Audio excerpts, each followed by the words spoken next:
부활하신 예수님을 우리는 알아볼 수 있을까요? 없을까요? 있는 분도 계시겠죠. 근데 성경을 보면 예수님께서 엠마오로 가는 제자들을 만났을 때 그들은 예수님을 알아봅니까? 알아보지 못합니까? 알아보지 못해요. 예수님의 제자들이었는데 옆에서 클레오파하고 가고 있는데 예수님이 와서 무슨 일이냐고 물었더니 뭐라고 합니까? 아니 세상에 요새 예루살렘에서 일어난 일을 모른단 말입니까? 어디서 왔어요? 하면서 신나게 이야기하죠. 누구 이야기를? 누구한테? 이게 알아본 거예요? 근데 언제 알아봐요? 빵을 떼어 나누어 주실 때 그분을 알아보게 됩니다. 알아봤더니 그분은 사라지셨어요. 막달라 여자 마리아는요, 예수님을 너무너무 사랑했어요. 왜 그런지 아십니까? 부활에 대한 확신이 없었죠? 제자들도 없었어요. 근데 그 여인은 예수님 때문에 인생이 바뀐 사람이잖아요. 눈에 보이는 예수님을 너무나 흠모했고 그분의 말씀을 너무나 듣기를 좋아했던 거죠. 근데 문제는 뭐였냐면 7마귀에 걸려서 고생했던 한 여인의 처참한 삶이 예수님을 만남으로 인해서 변했죠. 원래 막달라 여자 마리아는 뭐예요? 우리 신자분들 중에 아직도 그런 분들이 있어요. 마리아 막달레나 그러니까 마리아가 이름이고 막달레나가 성인가 막 이런 분들이 있어요. 마리아 막달레나가 뭐예요? 막달라 지방에 사는 마리아란 뜻입니다. 그러니까 막달레나는 뭐냐면 막달라 지방이라는 지명 이름이에요. 근데 이 막달라 여자 마리아가 7마귀 들려가지고 엄청나게 고생했죠. 마귀 들렸다는 것은 무엇입니까? 사람답게 살지 못하는 거잖아요. 그렇게 7마귀가 들렸다. 정상적인 삶을 살아갈 수 없는 여인이었죠. 남자도 아니고 여자예요. 시집 가겠습니까? 누가 그런 여자를 데려가요? 근데 그때만 해도 여자들은 어땠어요? 아무리 능력이 있어도 혼자 살 수 있어요? 없어요? 그러니까 누굴 따라야 돼? 기가 막히지? 우리나라랑 똑같아요. 옛날에 어릴 땐 아버지를 따르고 결혼해서는 남편을 따르고 나이가 들어서는 자식이 아닙니다. 아들을 따르는 거예요. 이게 삼종지도죠. 그때도 그랬어요. 아들을 낳은 어미는 당당하지만 아들을 낳지 못하면 당당할 수가 없죠. 그만큼 남자가 중요했다는 거죠. 근데 이 여인은 어땠습니까? 그런 희망조차 모두 사라졌죠. 그러다 누굴 만났어요? 예수님이 그 여인을 구원해 주시지 않습니까? 그때부터는 누구만 보여? 예수님만 보이는 거죠. 내 삶은 존재하지 않아요. 우리가 특히 봉사 많이 하는 분들 보면 어때요? 하느님을 위해서라면 모든 걸 다 내어놓죠? 대답소리 안 나올 줄 알았어요. 봉사 열심히 하는 분들은 그렇습니다. 이 여인도 그랬습니다. 왜? 그분을 만나서 삶이 바뀌었기 때문이죠. 그 전의 삶은 삶이 아니었잖아요. 너무나 힘들었잖아요. 그런데 이제는 그분이 치유해 주시고 마귀를 쫓아내 주시니 새로운 삶을 살아갔죠. 그러니 예수님이 삶의 중심이지 않을 수 없잖아요. 그런데 문제는 그랬던 분이 돌아가십니다. 마리아는요, 아무것도 할 수 없어요. 그래서 동이 트자마자 어디로 갑니까? 밤에는 돌아다닐 수 없으니 밤새 동이 틀 때까지 기다렸다가 자다 일어나서 갔겠어요? 밤새 슬피 울다가 예수님 없으면 견딜 수 없으니까 무덤에라도 가본 거죠. 정처 없습니다. 목적이 없어요. 그냥 간 거예요. 근데 어떤 일이 벌어졌어요? 무덤이 비었네. 그래가지고 어떻게 합니까? 제자들한테 쫓아가고 얘기하죠. 누가 달려왔어요? 베드로하고 요한이 달려왔죠. 누가 빨라요? 왜? 젊잖아요. 베드로는 나이가 많고. 근데 와가지고도 먼저 들어갑니까? 안 들어갑니까? 안 들어가죠. 늦게 온 베드로 기다렸다가 베드로가 늦게 와서 들어가죠. 그리고 보고 믿죠. 그때서야 요한도 따라 들어가서 보고 믿습니다. 그리고 집으로 돌아갔죠. 누구만 남았어요? 밖에 서 있던 막달라 여자 마리아만 남아요.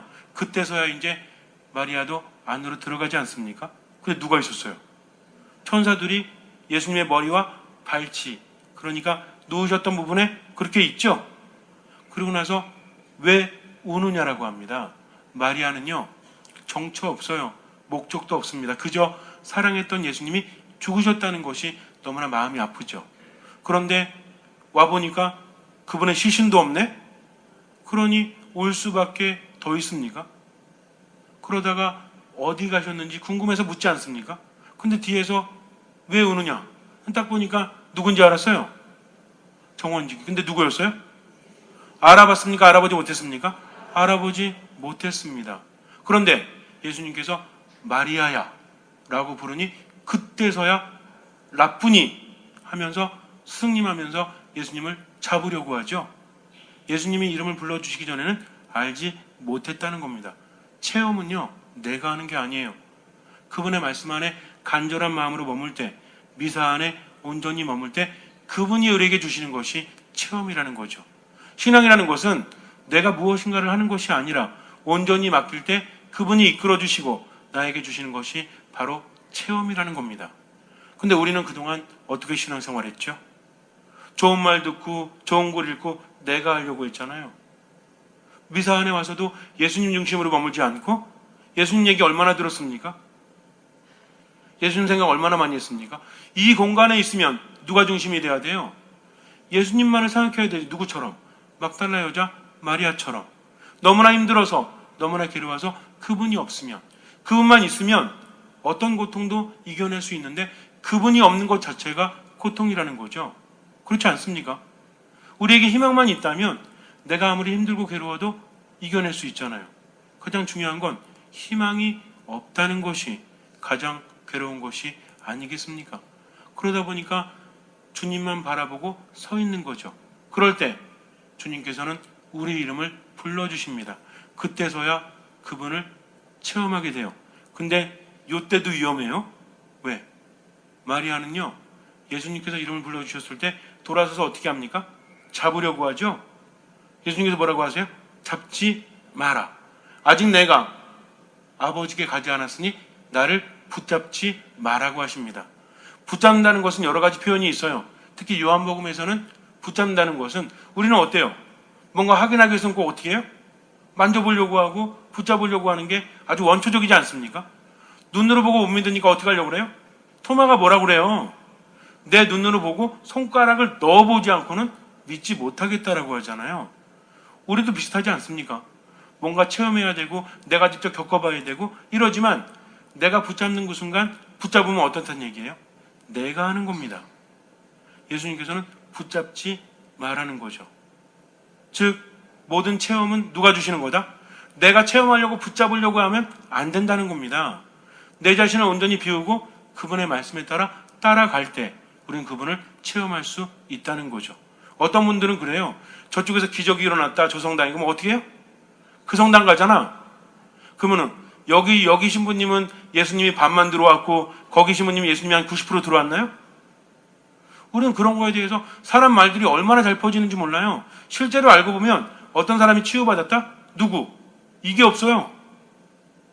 그냥 누가 치유받았대더라, 누가 일어났대더라, 누가 뭐 병이 났대더라, 누가 뭐 했대더라. 이런 소문은 엄청나게 많은데 실제로 누가 어떻게 됐냐? 구체적으로 알아보면 거짓말인 경우가 상당히 큽니다. 왜? 사람들이 말할 땐 불리거든. 여기서 들은 거 마치 지가 본 것처럼 내가 체험한 것처럼 자꾸 불려서 이야기하거든. 커지니까 결국 뭐만 따라가요? 기적만 따라가잖아요. 내가 하려고 하니 체험합니까? 10년 전에도 20년 전에도 몇 년 전에도 기적만 따라다니던 사람들 지금은 오히려 더 폐인돼서 있는 경우가 많아요. 왜? 스스로 뭔가를 하려고 했기 때문에. 그러나 주님은 만질 수 없는 분입니다. 그분이 이름을 불러주셔야만 그분을 체험할 수 있다는 거죠. 뭐라고 하십니까? 붙잡지 말고 가서 전해라. 내가 나의 아버지, 너희의 아버지, 나의 하느님, 너희 하느님께로 올라간다는 것을 누구에게 전해라? 제자들에게. 막달라 여자 마리아는 어떻게 합니까? 순명하죠? 붙잡고 싶지만 그분이 붙잡지 말라고 하시니까 어때요? 우리 같았으면 어떻게 했을까요? 제가 전해드릴 때 잠깐만 예수님 좀 손 좀 이렇게 어떻게 한번 이랬을지 몰라요. 그러나 막달라 여자 마리아는 그분의 말씀에 순종해서 자기가 보고 들은 것을 제자들에게 이야기합니다. 이게 신앙이에요. 그렇다면 막달라 여자 마리아는 아무것도 아니었지만 제자들에게 주님의 부활을 전한 목격 증인이 되지 않습니까? 우리도 마찬가지라는 거죠. 이 미사 안에서 그분을 만날 수 있습니다. 그러나 중요한 것은 절실한 마음으로 머물 때 누가 체험을 주세요? 그렇죠. 근데 막달라 여자 마리아는 누구만 바라봤죠? 예수님만 찾고 있었잖아요. 무덤에 예수님 없으니까 어디로 가셨을까? 우리는 미사 중에 어떻게 머뭅니까? 오로지 예수님만 생각해요? 그분이 어떤 말씀하셨는지 또 그분이 어떤 분이신지 그래요? 몸은 여기에 있어.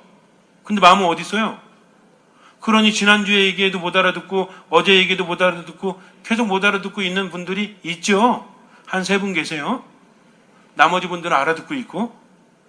그러나 정말 중요한 것은 얼마나 간절히 그분을 청했느냐 하는 거죠. 체험은 그분이 주시는데, 그래서 이제는 뭔가를 하려고 하지 마세요. 그냥 그분 안에 온전히 머무십시오. 내게 힘든 일이 있어서 괴로운 것이 아니라 주님이 나와 함께 하지 않으시니까 괴롭고 힘든 겁니다. 그러니 이제 누구만 추구하면 돼요? 오로지 주님만, 오로지 하느님만.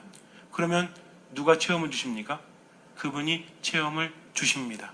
잠시 눈을 감으세요. 신앙이라는 것은 오로지 예수님을 만나는 것입니다. 부활하신 예수님은 우리가 볼 수 없어요. 우리가 알아보지 못해요. 그러나 마리아야라고 부르실 때 마리아가 예수님을 알아보았듯이 그분이 우리를 불러주시면 우리는 그분을 체험할 수 있습니다. 그런데 미사 안에서, 기도 안에서, 말씀 안에서 머물 때 그분은 나의 이름을 불러주십니다. 예수님을 만나면 치유가 이루어지죠. 막달라 여자 마리아는요, 슬퍼서 울고 있었어요. 그런데 예수님 만나고 어떻게 됩니까? 그분의 복음을 전하는 사도가 되었죠. 마찬가지입니다. 하느님을 체험한 사람은요, 자기의 우울함 속에, 자기 슬픔 속에 갇혀있지 않습니다. 기쁜 마음으로 그 복음을 전하는 거죠. 하느님 안에 머무십시오. 그러면 주님께서는 우리를 기쁘게 하십니다. 하느님 안에 머무십시오. 그러면 주님께서는 우리를 기쁨의 사도가 되게 하십니다. 하느님을 믿으십시오. 주님께서는 그 믿음을 보시고 우리 삶에 놀라운 기적을 일으켜 주실 것입니다. 아멘.